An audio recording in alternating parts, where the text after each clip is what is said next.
do you see yourself like just working with, like also let's say hip hop artists, trap artists, everything like that? Yeah. Or is it mainly, or do you see yourself like becoming almost like a variety genre producer as well? I would like to definitely think of that I can do everything.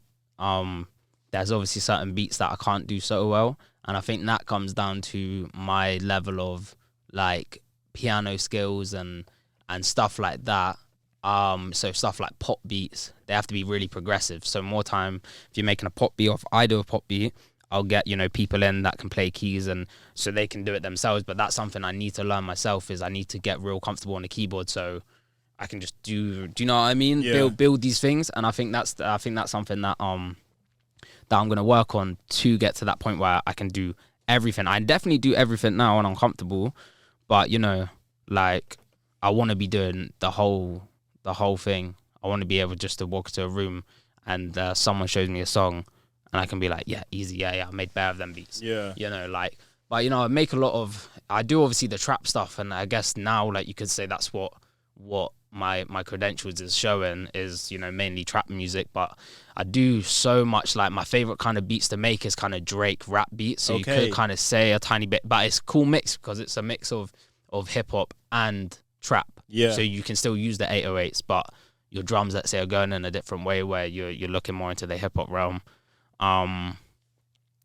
But yeah, I'd say, you know, my main kind of beats I sit down and make that I do every day would be trap and real rap. I say real rap, but just rap, you know, like Drake rap.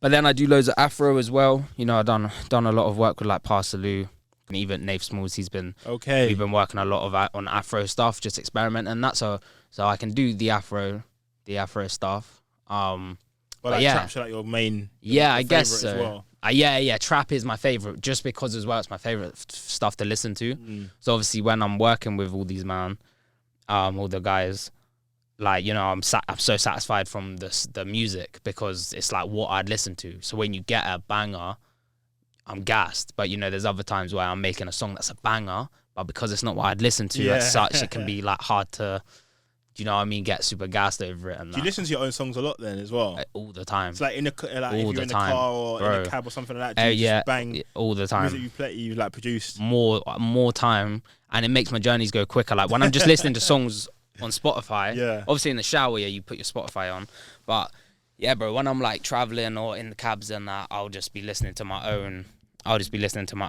songs because you hear it differently. Like, so when I just went back, I just went away for a week, and I was driving round, and I haven't drove in ages. So when I'm just whipping about for the week, I was just running all my tunes, and like the feeling I was getting from the songs was so different than where I've just listened in the studio. Because I'm driving, you're catching different vibes. So I'm playing certain songs driving, and I'm thinking, yo, this is such a lit driving song. Do you know what I mean? And then I'm like saying, and I remember this one song that I was hating the beat on it, and I said to one of my friends who's also in the music industry, way more experience than that, saying to him, I need to go back in on this beat and do it up and that. Said, I think I can do more. And he's going, nah, leave it. He's going, what's wrong with the beat? And then a couple other guys said, you know, nah, it's hard. And then when I was at home and I listened to it, it was late night and I'm driving home. I thought, let me put this on because it's a super lo-fi kind of vibe, but the one I got with Nafe Smallz. And when I played it, I was like, no, okay, I hear it now. Like, it needs nothing. But when I'm running it in the studio, I'm thinking I can do more on this.